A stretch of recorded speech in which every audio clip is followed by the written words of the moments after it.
Assalamualaikum warahmatullahi wabarakatuh dan salam sejahtera. Saya Muhammad Hakim melaporkan dari Stadium Tun Fatimah Bukit Serindik, sempena larian budaya antarabangsa Duyung Kita 2025.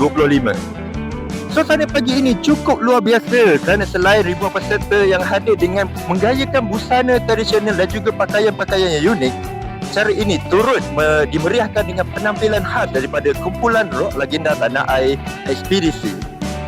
Kehadiran mereka ternyata menjadi tumpuan utama dan keterujaan buat masyarakat yang hadir seawal jam 7 pagi tadi.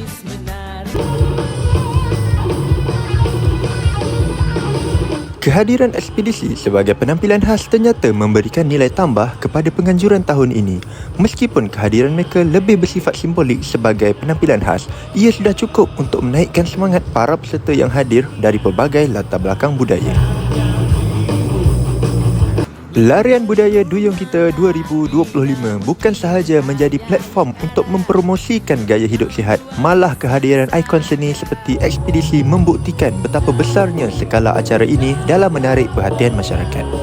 Gabungan antara warisan tradisi dan kehadiran nama besar dalam industri seni tempatan menjadikan larian kali ini antara yang paling diingati di negeri Melaka. Satu kenangan yang pastinya tidak akan dilupakan oleh peminat seni dan peminat sukan di negeri Melaka.